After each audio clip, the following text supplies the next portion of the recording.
여러분, 여자의 인생에서 가장 아름다워야 할 순간이 언제라고 생각하십니까?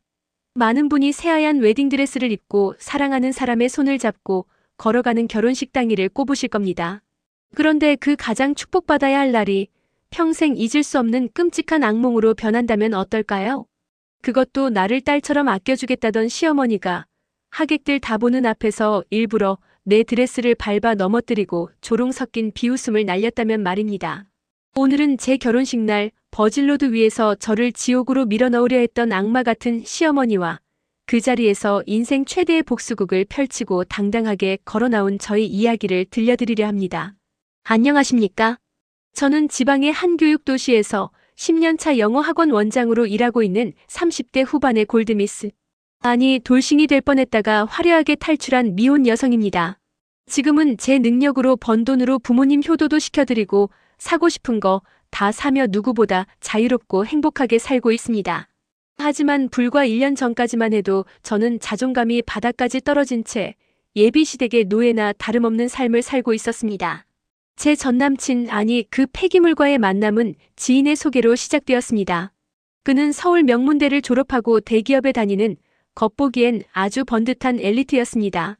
훤칠한 키에 서글서글한 인상, 그리고 무엇보다 어머니를 일찍 여의고 홀아버지 밑에서 자랐다는 제 거짓말 사실은 아니었지만 나중에 설명해드릴게요 해도 자수성가한 모습이 존경스럽다며 저를 추켜 세우는 모습에 마음이 열렸습니다.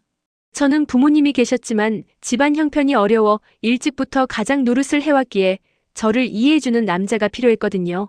하지만 연애가 길어지고 결혼 이야기가 오가면서 그 남자의 본색, 아니 그 집안의 실체가 드러나기 시작했습니다. 그 중심에는 바로 예비 시어머니가 계셨습니다. 시어머니는 아들 하나만 바라보고 사신 전형적인 아들 바보였습니다. 아니, 바보 수준을 넘어 아들을 신격화하는 분이셨죠. 처음 인사드리기 위해 과일 바구니를 들고 찾아간 날이었습니다. 시어머니는 저를 위아래로 훑어보시더니 대뜸 이렇게 말씀하시더군요. 내가 영어학원 한다고? 뭐 돈은 좀 벌겠네. 근데 학벌이 어디라고? 지방대? 쯧쯧. 우리 아들은 S대 수석 입학의 대기업 과장이야. 급이 맞아도 너무 안 맞는데 우리 아들이 너 좋다고 하니 어쩌겠니? 내가 참아야지. 첫 만남부터 학벌 타령에 무시라니. 기분이 상했지만 어르신이라 그러려니 하고 넘겼습니다. 하지만 그건 시작에 불과했습니다. 결혼 준비가 본격화되자 시어머니의 갑질은 상상을 초월했습니다. 야, 우리 아들이 어떤 아들인데 아무 데서나 재우냐? 신혼집은 최소 강남 30평대는 해와야지. 내가 학원에서 돈 많이 벌었다며? 그 정도 능력은 되잖아. 어머니, 서울 집값이 얼마인 줄 아시잖아요. 저희 힘으로 강남 아파트는 무리예요. 대출 끼고 서울 외곽이나 경기도 쪽으로 알아보려고요. 뭐? 경기도? 내 아들을 경기도 총구석에서 출퇴근시키겠다고. 너 제정신이니? 내가 능력이 없으면 내 친정 부모님한테라도 손 벌려서 해와야지. 딸 시집 보내는데 그 정도 성의도 안 보이신데? 기가 막혔습니다. 남자는 땡전 한 푼 없이 몸만 오겠다면서 여자 쪽에서 강남 아파트를 해오라니요. 남편 될 놈에게 따졌지만 그는 우리 엄마가 고생해서 나 키우셨잖아. 엄마 소원인데 내가 좀 맞춰드려. 학원 확장한다고 생각하고 투자 좀 해라며 시어머니 편만 들었습니다. 그때 헤어졌어야 했는데 저는 바보같이 내가 더 잘하면 인정해 주시겠지. 남자가 효자라서 그런가 보다라며 스스로를 가스라이팅했습니다. 결국 저는 제가 모은 전 재산과 대출을 영끌해서 서울 마포구에 전세 아파트를 마련했습니다. 예단비도 시어머니가 요구한 대로 5천만 원이나 드렸고요. 밍크코트에 명품 가방까지 시어머니가 달라는 건 다 해드렸습니다. 그런데도 시어머니는 고마워하기는커녕 불만투성이었습니다. 아유, 내 친구 며느리는 아파트를 사왔다는데 나는 전세라니 쪽팔려서 원. 예단비도 5천이 뭐냐 5천이. 1억은 채워야 우리 아들 체면이 서지. 너네 집안 수준 알만하다. 매일같이 이어지는 모욕과 돈 요구에 저는 점점 지쳐갔습니다. 스트레스로 원형 탈모가 생길 지경이었죠. 하지만 청첩장까지 돌린 마당에 파혼은 못하겠다 싶어 꾹꾹 참았습니다. 그렇게 시간은 흘러 대망의 결혼식 날이 다가왔습니다. 결혼식 당일 메이크업샵에서부터 시어머니의 심기는 불편해 보였습니다. 야, 너 화장이 그게 뭐냐? 우리 아들보다 늙어 보이잖아. 안 그래도 연상인데 더 나이 들어 보이면 어떡해?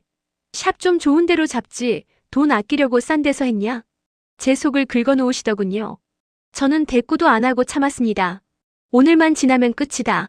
신혼여행 다녀오면 시댁이랑 거리 두고 살아야지라고 다짐하면서요. 신부 대기실에 앉아 있는데 시어머니가 들어오셨습니다. 하객들이 있을 때는 우리 며느리 예쁘네 하며 가식적인 미소를 짓다가 사람들이 나가고 단둘이 남게 되자 표정이 싹 바뀌셨습니다. 제 귓가에 대고 낮고 차가운 목소리로 속삭이셨죠.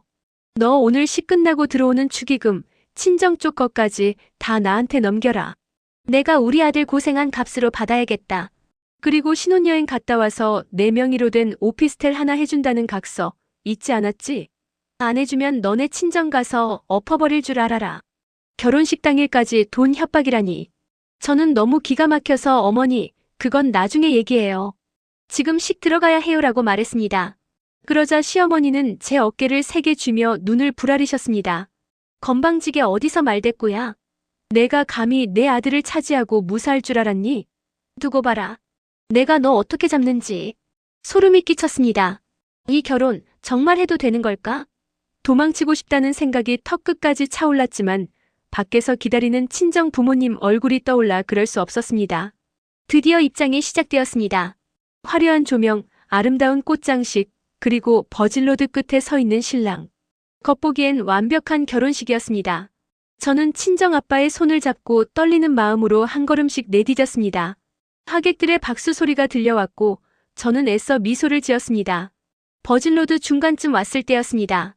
신랑 측 혼주석에 앉아있던 시어머니가 보였습니다. 저를 노려보는 눈빛이 섬뜩할 정도로 차가웠습니다.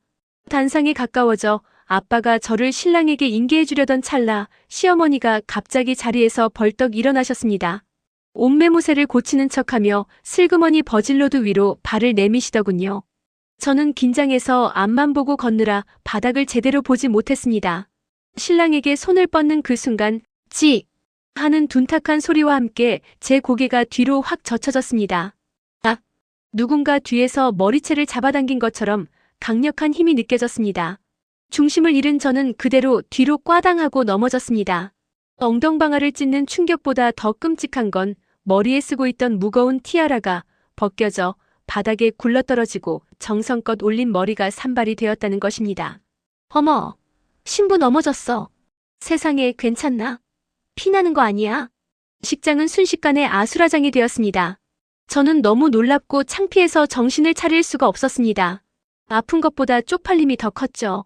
아빠가 놀라서 딸, 괜찮아? 하며 저를 일으켜 세우려 하셨습니다. 그런데 드레스 자락이 무언가에 꽉 끼어 움직이지 않았습니다. 뒤를 돌아보니 시어머니가 뾰족한 하이힐 굽으로 제 롱베일 면사포 끝자락을 아주 야무지게 밟고 서 계셨습니다. 실수로 밟은 게 아니었습니다. 체중을 실어 꾹 누르고 계셨으니까요. 제가 넘어진 후에도 발을 떼지 않고 저를 내려다보고 계셨습니다. 그때 시어머니와 눈이 마주쳤습니다.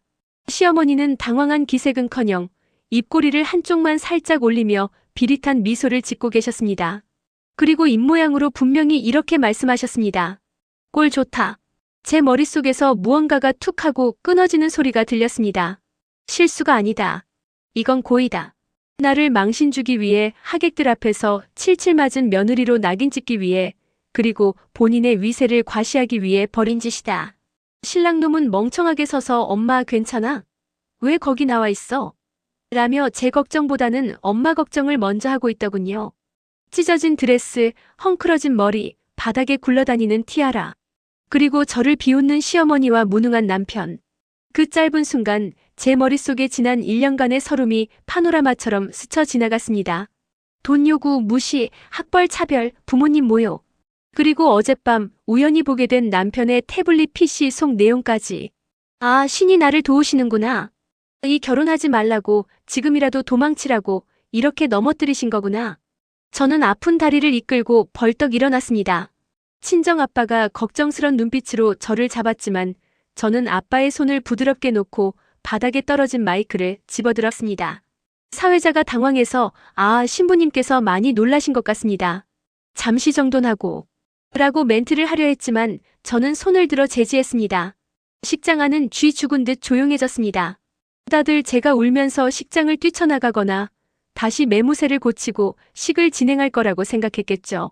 하지만 저는 그 어느 때보다 침착하고 또렷한 목소리로 입을 열었습니다. 여러분, 죄송합니다. 오늘 이 결혼식은 취소되었습니다. 제 폭탄 선언에 하객들이 술렁거리기 시작했습니다. 뭐야? 취소? 무슨 일이야? 웅성거리는 소리가 파도처럼 퍼져나갔습니다.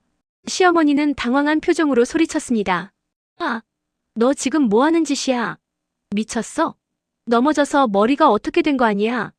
빨리 가서 서지 못해? 신랑 놈도 달려와 제 팔을 잡으려 했습니다. 자기야, 왜 그래? 사람들이 보잖아. 장난치지 마. 저는 신랑의 손을 거칠게 뿌리치며 마이크에 대고 소리쳤습니다. 장난? 이게 장난 같니?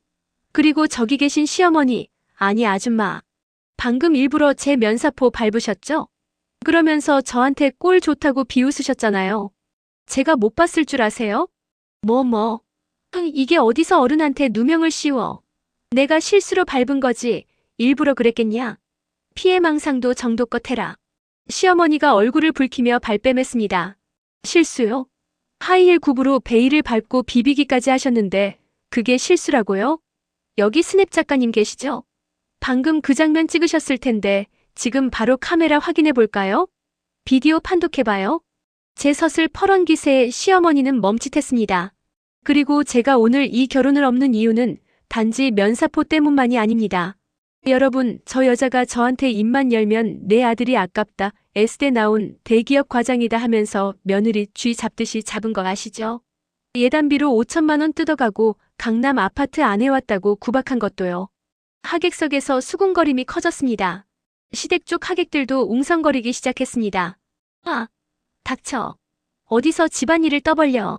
신랑이 소리쳤지만 저는 멈추지 않았습니다. 근데 그거 아세요? 당신 아들 S대 나온 거 맞아요? 대기업 다니는 거 맞냐고요? 그게 무슨... 신랑의 얼굴이 사색이 되었습니다. 제가 어젯밤에 우연히 예비 신랑 태블릿 PC를 봤거든요. 근데 참 재밌는 게 있더라고요. S대 졸업증명서 위조 파일, 그리고 대기업 재직 증명서 위조 파일. 심지어 인터넷 도박 사이트 접속 기록이랑 대출 연체 독촉 문자까지. 뭐? 위조? 도박? 하객들은 충격에 빠졌습니다. 저희 부모님은 놀라서 입을 다물지 못하셨고요. 알고 보니 이 남자 지방 캠퍼스 중퇴에 지금은 백수더라고요. 대기업 다니는 척하려고 아침마다 양복 입고 PC방으로 출근했던 거였어요. 그리고 도박 빚이 3억이나 있더군요. 어머니, 이거 모르셨어요? 아들 자랑 그렇게 하시더니 아들이 사기꾼인 건 자랑 안 하셨네요? 시어머니는 부들부들 떨며 아무 말도 못했습니다.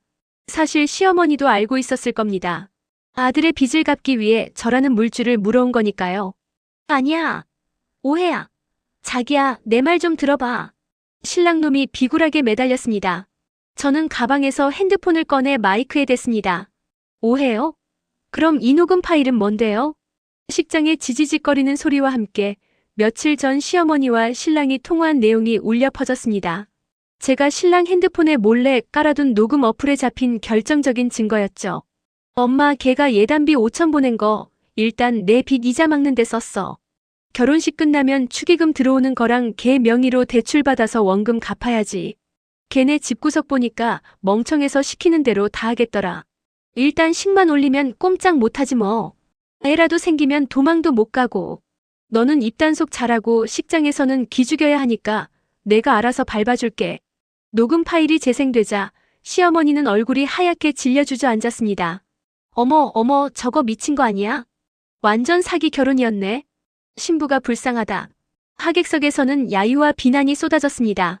시댁 쪽 하객들은 창피해서 하나둘씩 자리를 뜨기 시작했고요. 저는 찢어진 드레스 자락을 푹 찢어버리며 시어머니 앞으로 다가갔습니다. 마치 영화 속 여전사처럼요. 들으셨죠? 당신 아들 나한테는 과분한 용이 아니라 개천에서도 못 사는 미꾸라지였네요. 내가 쓰레기 분리수거 해주는 셈치고 결혼해주려 했는데 내 발로 걷어차게 해줘서 정말 고맙네. 그리고 예단비 5천만 원이랑 결혼 준비 비용, 그리고 오늘 식대랑 위자료까지. 내일까지 안 돌려주면 사기죄로 형사 고소할 거니까 법원에서 봅시다. 너. 시어머니는 숨이 넘어갈 듯 헐떡거리며 말을 잇지 못했습니다. 저는 멍하니 서 있는 신랑놈의 뺨을 있는 힘껏 후려갈겼습니다. 짝! 소리가 식장에 청량하게 울려 퍼졌습니다. 이건 내 1년이란 시간과 내 순정을 짓밟은 값이다. 평생 엄마 치마폭에서 빚이나 갚으면서 살아. 아, 감옥 가면 밥은 공짜로 주니까 빚 갚기는 좋겠네. 저는 바닥에 떨어진 티아라를 발로 뻥 차버리고 멍하니 서 계신 아빠와 엄마의 손을 잡았습니다. 아빠, 엄마. 가자. 나 오늘 세상에서 제일 비싼 밥 먹으러 갈래. 내 인생 구한 기념일이잖아. 아빠는 눈물을 글썽이며 제 손을 꼭 잡으셨습니다. 그래, 가자. 내 딸 잘했다. 속이 다 시원하다. 저런 놈들한테 내 귀한 딸 못 준다. 우리는 당당하게 버질로드를 거꾸로 걸어 나왔습니다. 뒤에서는 시어머니가 아이고 내 뒷모가 나 죽네 하며 쓰러지는 소리와 신랑놈이 빚쟁이들에게 하객 중에 빚쟁이도 있었나 봅니다. 멱살 잡히는 소리가 들려왔습니다. 그 아수라장을 배경음악 삼아 걸어 나오는데 정말이지 제 인생 최고의 런웨이였습니다. 하객 중 제 친구들은 기립박수를 치며 환호해 주었습니다. 언니 멋지다. 잘했다. 그 길로 저는 웨딩드레스를 입은 채로 근처 고깃집에 가서 가족들과 삼겹살 파티를 했습니다. 비싼 드레스에 기름이 튀든 말든 상관없었습니다. 어차피 찢어진 거 물어주면 그만이니까요. 소주 한 잔 들이키는데 그렇게 달 수가 없더군요. 그날 이후 저는 변호사를 선임해 예단비 반환 소송과 손해배상 청구 소송을 진행했습니다. 사기 결혼의 증거가 너무나 명백해서 승소는 따놓은 당상이었습니다. 시어머니와 전남친은 싹싹 빌며 합의해달라고 매달렸습니다. 알고 보니 그 집 이미 빚더미에 앉아 집까지 경매 넘어가기 직전이었더군요. 합의금 줄 돈도 없어서 시어머니는 시장 좌판까지 빼야 했고 전남친은 사기죄로 고소당해 감옥에 갈 처지에 놓였습니다. 저는 눈 하나 깜짝 안 하고 법대로 처리했습니다. 시어머니는 저를 찾아와 내가 며느리 면사포 밟아서 벌 받나 보다며 울었지만 저는 차갑게 말했습니다. 아니요. 면사포 밟아서 벌 받은 게 아니라 남의 귀한 딸 눈에 피눈물 나게 하려던 그 못된 신부 때문에 벌 받은 거예요. 평생 반성하며 사세요. 모든 소송이 끝나고 저는 완벽하게 자유의 몸이 되었습니다. 돌려받은 예단비와 위자료를 합쳐서 부모님 리마인드 웨딩도 시켜드리고 저를 위한 작은 아파트도 하나 장만했습니다. 학원도 더 확장해서 지금은 지역에서 제일 잘 나가는 원장님이 되었고요. 가끔 그때 찢어진 드레스를 입고 찍힌 사진을 봅니다. 친구가 기념이라며 찍어줬거든요. 그때는 세상이 무너지는 것 같았지만 지금 생각해보면 그 면사포 밟힌 사건이 제 인생의 신의 한 수였습니다. 만약 그때 넘어지지 않고 그대로 결혼했다면 저는 아마 빚더미에 앉은 도박 중독자 남편과 악독한 시어머니 수발을 들며 지옥에서 살고 있었겠죠. 여러분, 결혼은 일륜지대사라지만 아닌 건 아닌 겁니다. 혹시라도 상대방이 나를 존중하지 않거나 시댁이 부당한 대우를 한다면 식장에 들어갔더라도 아니 식도중이라도 닥차고 나오세요. 남들의 시선, 쪽팔림, 그런 건 한순간입니다. 하지만 잘못된 결혼은 평생의 고통입니다. 당신은 누군가의 부속품이나 돈줄이 아니라 세상에서 가장 귀하고 아름다운 주인공이니까요. 저처럼 넘어지더라도 다시 일어나서 당당하게 걸어 나가시길 바랍니다. 제 사이다 복수국 들어주셔서 감사합니다.